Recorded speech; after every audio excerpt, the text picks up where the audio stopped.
دنیا نہیں ہوگی. آج ہمارا حال کیا ہے؟ میں نے اللہ جزائے خیر دے جنہوں نے مجھے موضوع دیا ہے.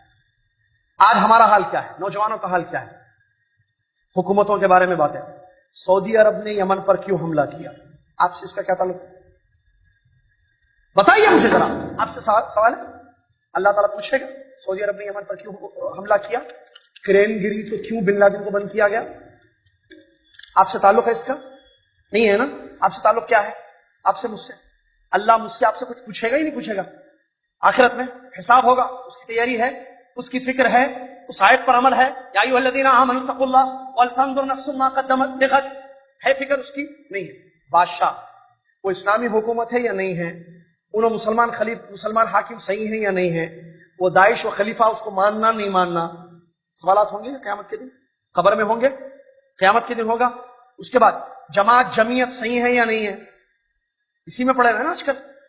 امیر کون بننا تھا, کس کو بنائے, ووٹ کس کو دینا نیکسٹ ایئر, 5 سال کی میعاد وغیرہ. مسئلے کیا ہے یہ مسئلے؟ اس کی فکر میں, اس میں پڑے ہوئے ہیں. کس کی تقریر اچھی ہے, واٹس ایپ پہ فین فالوئنگ کس کی زیادہ ہے, فیس بک پر سب سے زیادہ لیکچرز کس کے آ رہے ہیں, اپلوڈ کیے جا رہے ہیں. ہمارا مشغلہ کیا بنا ہوا ہے بھائی؟ کس پر کنہوں نے کیا جرح کی ہے, وہ قابل جرح ہے یا نہیں ہے, جرح مفسر ہے کہ نہیں ہے. یہ کون سے مسائل میں ہم پڑ گئے؟ ہم بھول گئے اپنی اصل چیز. اصول ثلاثہ بھول گئے, نماز بھول گئے, قرآن بھول گئے, صبح اٹھ کر اللہ کا ذکر کرنا بھول گئے, شام ہوتی ہے تو شام کی دعائیں ہم بھول گئے, ماں باپ کو بھول گئے, بیوی بچوں کے حقوق کو بھول گئے, رشتہ داروں کے حقوق کو بھول گئے. کیا آخرت میں اس کے متعلق سوال ہوگا کہ نہیں ہوگا؟ اللہ کے نبی محمد رسول اللہ صلی اللہ علیہ وسلم بیان فرماتے ہیں, من حسن اسلام المرء ترکہ ما لا یعنی. اچھا مسلمان تو وہ ہے جو ان چیزوں کو چھوڑ دیتا ہے جو جس سے ان کا تعلق. یہ حدیث ہے کہ نہیں ہے؟ علماء موجود ہیں, ذمہ داران موجود ہیں. اللہ کے نبی صلی اللہ علیہ وسلم نے اس حدیث شریف میں یہ بات بیان فرمائی ہے, مسلمان وہ ہے اچھا, مسلمان وہ اچھا ہے جو وہ چیزیں چھوڑ دے جس سے اس کا تعلق نہ ہو. سعودی عرب کے متعلق آپ کا تعلق ہے؟ عجیب مسئلہ ہے بھائی. وہاں پوکن میں سوال, سعودی عرب نے یمن پر کیوں حملہ کیا, یہ سوال رہ گیا ہے کرنے کے لیے. مسائل وہاں کیا ہو رہا ہے, ان لوگوں کو کیوں مارے, ان لوگوں کو کیوں مارے, وہ کیوں بند کر دیے. آپ یہ ملک سلمان سے پوچھے گا اللہ تعالیٰ. اللہ ان کی حفاظت فرمائے, اللہ جزائے خیر دے جو کام کر رہے ہیں. بادشاہوں سے سوال, آپ کون ہیں, آپ کون ہیں, مجھے بتائیے میں کون ہوں. میں ان چیزوں میں پڑا ہوا ہوں, صبح شام وہی سیاسی مسئلوں میں پڑے ہوئے ہیں, سیاسی مسئلوں میں, جماعت کے مسئلوں میں, شہر کی جمعیت کے مسائل میں. امیر, نائب امیر, امیر کیا کر رہے ہیں, ارے امیر کیا کر رہے ہیں, امیر سے سوال کرے گا. آپ کیا کر رہے ہیں, اللہ آپ سے سوال کرے گا نا بھائی. ہم اپنی فکر کر رہے ہیں. آدمی اپنی فکر کر لے کافی ہے میرے بھائی. زندگی اتنی زیادہ نہیں ہے, 200-300 سال نہیں ملنے والے ہم سب کو. نبی صلی اللہ علیہ وسلم کی حدیث ہے, میری امت کی اکثر عمریں 60 برس ہوں گی, بہت کم آگے بڑھیں گے. 60 برس کی زندگی میں کتنے چلے گئے سال؟ آپ بتائیے, میں نے اور آپ نے اب تک کتنا قرآن پڑھا, نمازیں کتنی ہم نے ادا کی. یہ فکر آخرت جس کو ہوگی وہ صبح اٹھے گا تو فجر پڑھا یا نہیں پڑھا یہ دیکھے گا, فجر کے بعد قرآن کی تلاوت کی کہ نہیں کی, میں آخرت کے لیے کیا کر رہا ہوں. یہ ختم.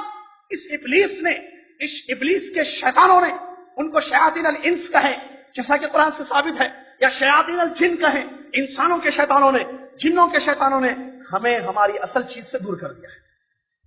ہماری فکر اصل چیز کی طرف نہیں ہے اب, ہماری فکر ہٹ چکی ہے, اور ہمارا وقت کہاں ضائع ہو رہا ہے, بیکار کی چیزوں میں, لا یعنی چیزوں میں. ایسے مسائل میں الجھے ہوئے ہیں, ایسے مسائل میں پڑے ہوئے ہیں کہ جس کے متعلق ہم سے کل قیامت کے دن سوال نہیں ہوگا. سلفی بولنا یا اہل حدیث بولنا نہیں, مسئلے میں پڑے ہوئے ہیں. اہل حدیث اپنے آپ کو بولنا ضروری ہے کیا, مسئلے میں پڑے. اس مسئلے پہ 1 دن 2 دن 1 ہفتہ 2 ہفتے 3 ہفتے.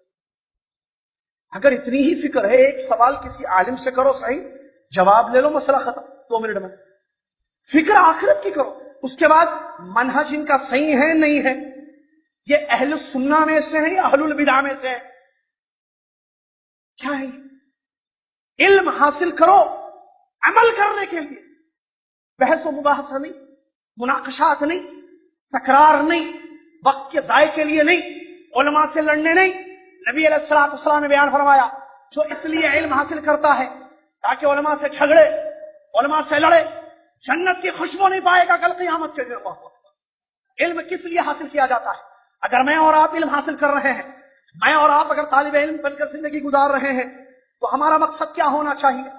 مجھے بتائیے علم کیوں حاصل؟ تاکہ اپنے نفس میں جہالت کو دور کروں. یہ پہلا مقصد ہوتا ہے علم حاصل کرنے کا، درس میں بیٹھنے کا، پروگرام میں آنے کا، علماء کی تقریریں سننے کا. یہ بنیادی مقصد پہلا کیا ہونا؟ اپنی جہالت کو دور کروں. ایک نمبر دو، لوگوں سے جہالت کو دور کروں. مطلب میں خود اس علم پر عمل کروں، پھر لوگوں کو اس علم کی الا الذین آمنوا وعملوا الصالحات. کہاں ہے عملوا الصالحات؟ نہیں ہے بھائی، نہیں ہے، کمی ہے اس کی. کیوں؟ اس لیے کہ ہماری نظر دنیا ہے. میں دنیا میں چھا جاؤں، میرے نام زیادہ آئیں، فین فالوئنگ میری بڑھے، واٹس ایپ پہ تقریریں میری زیادہ ہوں، میرا فوٹو آنا، میرے سٹائلز آنا. خود نمائی کی طرف سے کیا دعوت میں کوئی چیز، علم حاصل کرنے والوں کا وہی حال، بلانے والوں کا وہی حال، بیٹھنے والوں کا وہی حال، عوام کا، لوگوں کا، امت کا وہی حال. پھر آخرت کی خبر قرآن کتنا بڑے مہینے دیکھیے، کتنا ایک مہینے شراب کیے، بحث کیے، ایسے مسائل کے متعلق بحث کیے جو مسائل کا قیامت کے دن ہمارے سامنے نہیں آنے والے ہیں. ہر شخص اپنا کام کرے گا. یاد رکھیں ماضی میں جب عوام نے